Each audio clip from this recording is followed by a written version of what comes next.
I want to turn to our correspondent, Yasmin Vossoughian, who's on the grounds of the Capitol, and we're seeing in the images on your screen that we are starting to see more law enforcement activity. This curfew in Washington, D.C. has been underway for about 10 minutes now. Yasmin, what changes have you witnessed? Yeah, so Savannah, we walked east to west. We were on the east side when I was talking to you a little bit earlier, and then we walked all the way to the west side of the Capitol. And there's about 3 to 4 separate police lines in trying to disperse the crowd. If you'd asked me 2 hours ago if by 6 p.m. the thousands of people that were here would have been dispersed, I would not have necessarily believed you. But now, 2 hours later, at 6 p.m., there's literally almost nobody here at this point. I mean, yeah, you are seeing a lot of folks still out here and still seeing the police presence, as you can see, pushing us back away from the perimeter of the Capitol. But we're already off the Capitol Hill front lawn. And then just a little bit earlier, before you came to me, I saw about 25 or so FBI guys walking into the area. Sorry, we just want to make sure that we get out of the way and we're not getting in the way of any of the police activity to make sure they're able to get their jobs done. Obviously, we want to make sure that's the number one priority here. So I'm stepping away a little bit.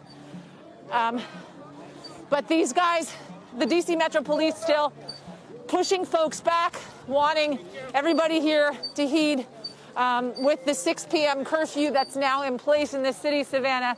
And as I mentioned, the FBI, watch out for the bike behind you, the FBI now on site in front of the Capitol building on a day in which, you know, is usually pro forma during an election season, just 2 weeks away from when President-elect Joe Biden will be inaugurated at this very site. And I just want to mention one other note here, Savannah, that I've mentioned throughout the day, but the Capitol was set up for the inauguration already. When we arrived here earlier today, you saw bleachers on both sides of the Capitol.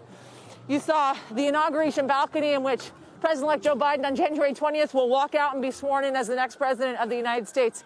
Today, that setup, the area in which they have put in place for that inauguration on January 20th, was filled with rioters and protesters. And it was a sight that I don't think any of us could have imagined that we would see. And again, the police trying to push folks back, make sure that protesters, rioters, folks that are here are behind the line, Savannah. So I'll send it back to you for now. But again, there's definitely some more police presence at this point to make sure that the citizens and the folks in this area are abiding by the 6 p.m. curfew, Savannah. Yeah, this is very much an unfolding situation. Yasmin, you're...